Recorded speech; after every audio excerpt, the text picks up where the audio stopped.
Good morning! Flower naman ang ating pagkakaabalahan sa araw na ito. Bougainvillea na ganyan ang kanyang bulaklak. Isa sa mga gusto nating palaguin dito sa ating maliit na garden ay ang flower. Bougainvillea. So ganyan natin i-cut. Actually, meron na akong mga unang napatubo doon.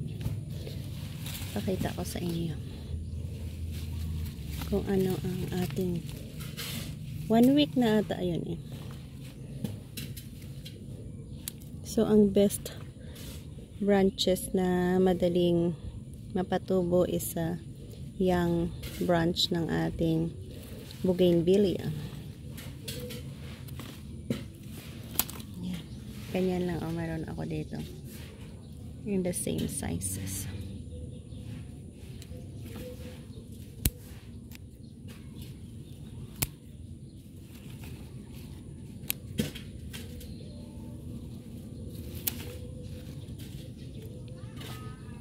Yan, dalhin ko kayo doon sa kung ano na ang aking napatubo. At ano na nga ba ang lagay. Hindi ko pa rin nasilip yun. 1 week ago yun. Yan, ipakita ko muna sa inyo kung ano ang klaseng bulaklak yung aking pinatubo. Yung isa, ayan siya, ganyan. Ganyan yung kanyang the same flower. Pero yung bago kong pinatubo na tanim na natin 1 week ago, ganyan siya, ganyang kulay niya. Meron din tayong ganito. So yan, tingnan natin kung ano na nga ba ang lagay ng ating Bougainvillea na pinatubo doon. Yan, dito yan natin makikita sa likod ng ating bahay kubo. Ayan, ganda na.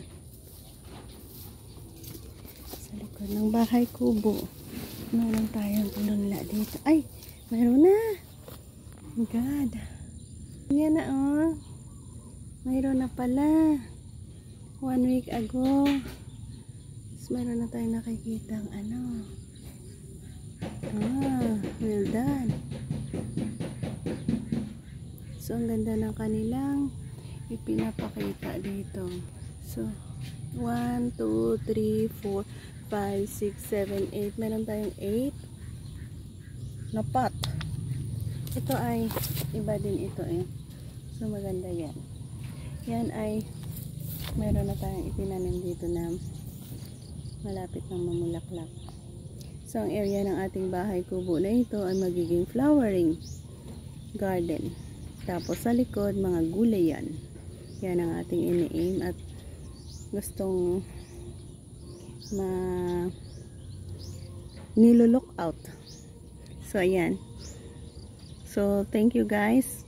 Bye bye and God bless. Yan lang ang mga pasilip na aking pinapakita sa inyo ang pagtanim natin ng ating